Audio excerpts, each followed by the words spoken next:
Le soleil est une étoile, mais étrangement quand on regarde nos photos, il n'en a pas la forme. Il ressemble plutôt à un cercle lumineux. Alors aujourd'hui on va voir comment faire l'effet Starburst pour redonner au soleil sa forme d'étoile. Allez en avant, bien grand.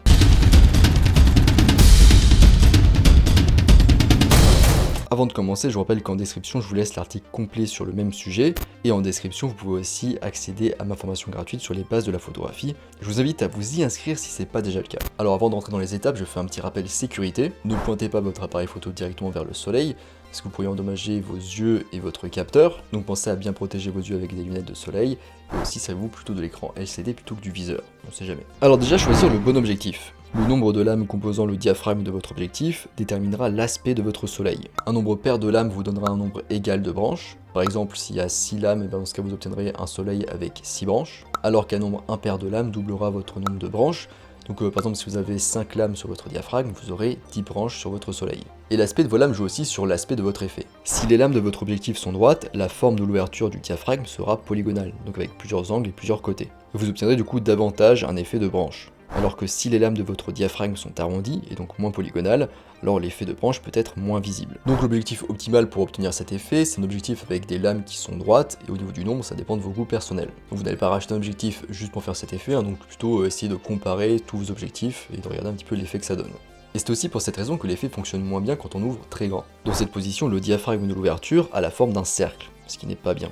Alors que lorsque vous sélectionnez une ouverture plus petite, les lames du diaphragme s'assemblent pour former un polygone, ce qu'on cherche. Ensuite, la source de lumière. L'effet de soleil en étoile est généralement obtenu avec une source de lumière puissante, assez petite et éloignée. Bien souvent, on utilise notre bon vieux soleil comme source de lumière. Mais le soleil est tellement puissant que vous ne pourrez pas faire cet effet avec d'autres sources lumineuses dans la scène. Mais il est aussi possible de réaliser cet effet la nuit, avec d'autres sources comme un lampadaire, des lumières de Noël ou les lumières de la ville. Et ce qui est bien, c'est que dans ces conditions, l'effet peut apparaître sur plusieurs lumières. L'avantage aussi la nuit, c'est que l'effet ressort mieux avec le fond sombre en arrière-plan. Mais l'effet sera aussi moins prononcé qu'avec le soleil parce que les sources artificielles sont moins puissantes. En revanche, il est impossible de créer cet effet si la source de lumière est diffuse. Par exemple, s'il y a beaucoup d'humidité ou quelques nuages bas, il sera plus difficile d'obtenir l'effet Starburst. Ensuite, placer la source. Pour que notre effet fonctionne, on a besoin du soleil ou d'une autre source, mais le problème avec le soleil, c'est qu'il est tellement intense qu'il produit beaucoup de reflets. Et du coup, on a moins de détails visibles dans notre photo, ce qui est en général pas ce qu'on cherche. Mais bonne nouvelle, l'effet est plus prononcé si on bloque partiellement le soleil, par exemple avec un tronc d'arbre ou une branche. Et cela permet aussi de réduire son intensité et du coup les reflets. Alors petite remarque, cacher la source ça fonctionne mieux lorsque la lumière est très brillante, comme le soleil par exemple, et ça fera pas beaucoup de différence avec une source de lumière artificielle comme un lampadaire par exemple. Placez-vous de manière à ce que l'objet qui cache partiellement la source ne soit ni trop loin, ni trop proche de votre appareil photo. Si l'élément que vous utilisez est trop éloigné de vous, l'effet d'étoile sera beaucoup plus difficile à obtenir. Par ailleurs, l'effet Starburst est beaucoup plus facile à obtenir lorsque le soleil est bas à l'horizon. Donc par exemple le matin ou en fin d'après-midi. Donc bien sûr vous pouvez aussi l'obtenir à d'autres moments de la journée, mais en général c'est plus difficile de trouver un élément qui va venir cacher le soleil quand il est au-dessus de vous. D'ailleurs quand vous êtes en train de vous positionner, rappelez-vous qu'un simple petit changement de quelques millimètres peut avoir beaucoup d'impact, comme on peut le voir du coup avec ces deux photos. Et si vous ne parvenez pas à cacher le soleil avec un élément autour de vous, dans ce cas vous obtiendrez plus de reflets, et en particulier autour du soleil. Une astuce peut être d'attendre que le soleil soit bas à l'horizon, de cette manière son intensité peut être réduite avec la brume et les particules atmosphériques, ce qui devrait contribuer du coup à atténuer quelque peu les reflets. Et en même temps rappelez-vous qu'une brume trop importante peut réduire ou éliminer l'effet à cause de la diffusion provoquée. Quatrième étape, utiliser un trépied et un déclencheur à distance. L'utilisation d'un trépied est moins importante si vous photographiez en milieu de journée avec beaucoup de lumière, mais devient indispensable si vous photographiez en pleine nuit avec du coup beaucoup moins de lumière pour éviter le flou de bouger. Et de nuit, il est aussi conseillé d'utiliser un déclencheur à distance pour éviter que tout tremblement de l'appareil ne soit enregistré par l'appareil photo à cause d'un long temps de pause. Si vous n'avez pas de déclencheur, vous pouvez aussi utiliser le minuteur de votre boîtier. Cinquième étape, un objectif sans filtre et propre. Débarrassez bien votre appareil de ces filtres pour éviter d'atténuer l'effet de quelque façon que ce soit. Et assurez-vous que la lentille frontale est exempte de poussière. Parce qu'en effet, les petites rayures et les petites poussières sont la principale cause des reflets, en plus de l'intensité du soleil du coup. Chaque petite tache se transformera en un cercle brillant sur la photo. Et il est très laborieux, très difficile, voire impossible de s'en débarrasser en post-traitement. Et pensez du coup à porter le nécessaire pour nettoyer votre objectif. Donc soufflette, chiffon, pinceau à lentille éventuellement ou encore lingette. Et même avec un objectif propre et quel que soit le revêtement de votre objectif, il y aura toujours quelques reflets. Et vous pouvez du coup essayer de changer un petit peu d'angle, de direction pour les diminuer, parfois juste un petit changement peut beaucoup diminuer les reflets.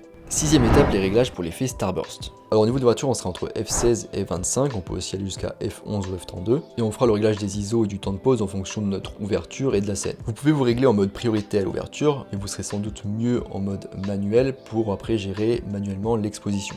comme on va le voir plus après. Alors la distance focale elle joue aussi sur l'obtention de cet effet. Plus la distance focale est courte pour une même ouverture, plus l'effet apparaîtra facilement. Ensuite pour la mise au point, vous ferez sans doute la mise au point sur le premier tiers du paysage en partant du bas. Mais en tout cas ce qui est sûr c'est qu'il ne faut pas faire la mise au point sur le soleil directement parce que déjà ça risque d'abîmer votre appareil photo et vos yeux, et aussi parce que la mise au point automatique risque de ne pas fonctionner. Enfin, exposer correctement l'effet Starburst. Le problème avec cet effet est qu'on est à contre-jour. Donc la lumière est positionnée derrière le sujet, et du coup on peut obtenir ce type de photo que je vous montre. En effet, ce type de prise de vue pose un problème au boîtier parce qu'en fait il y a trop de différence de luminosité dans la scène. Et du coup soit on se retrouve avec un ciel et un soleil surexposés et un premier plan exposé correctement, soit on se retrouve avec un ciel et un soleil exposé correctement mais un premier plan sous-exposé. Alors il n'y a pas vraiment de solution parfaite, vous allez souvent obtenir des résultats approximatifs au niveau de l'exposition, il va falloir un petit peu essayer et ce sera du coup du à peu près. La première solution c'est d'utiliser un flash. Donc vous allez exposer correctement pour le ciel et le soleil, par exemple en utilisant le mode spotmet de votre appareil photo, en mesurant l'exposition à droite ou à gauche du soleil, et en même temps vous allez utiliser du coup un flash pour exposer correctement le premier plan. La deuxième solution c'est d'accepter la sous-exposition au premier plan. Vous allez mesurer l'exposition en mode spotmètre à droite ou à gauche de la source, vous allez du coup former une silhouette sur les éléments au premier plan. J'ai déjà fait une vidéo sur les silhouettes, je vous la mets en annotation et aussi en description. La troisième solution c'est d'exposer à tâtons. Donc vous allez vous mettre en mode manuel et en fonction de ce que vous allez voir sur votre écran LCD, vous allez surexposer ou sous-exposer. Donc en changeant vos réglages vous-même ou éventuellement avec la compensation d'exposition. Le problème c'est que l'écran LCD n'est pas du tout fiable pour vérifier une exposition et la corriger, donc vous aurez des résultats approximatifs. La quatrième solution c'est d'avoir un posemètre externe. Parce qu'en effet le véritable problème c'est pas vraiment la position du soleil en contre-jour, mais c'est plutôt notre appareil de mesure, le posemètre interne de notre appareil photo. Avec un posemètre externe, vous pouvez mesurer la lumière incidente et non réfléchie, et avoir une mesure de l'exposition plus juste. Mais bon, ça demande un investissement supplémentaire en argent, ça demande aussi de savoir utiliser le posemètre et de savoir comment le positionner en photo de paysage, c'est pas forcément évident. D'ailleurs, pour vous aider, vous pouvez aussi activer l'alerte de surbrillance sur votre boîtier, s'il l'a. Donc en gros, ça va afficher les zones qui sont considérées comme surexposées sur votre photo, sur votre écran LCD en mode lecture du coup de la photo. Mais en général, cette fonction elle est quand même pas très précise, et elle a tendance à indiquer des zones surexposées qui ne le sont pas. Donc vous pouvez l'utiliser si vous voulez, mais sachez qu'en général, c'est pas très précis. Et la cinquième et dernière solution, c'est tout simplement de faire du HDR en post-traitement. Donc faire une série de photos à différentes expositions et de compiler tout ça en post-traitement. On arrive à la fin de cette vidéo sur l'effet Starburst. C'est un nouvel effet sympa à ajouter à votre arsenal de composition.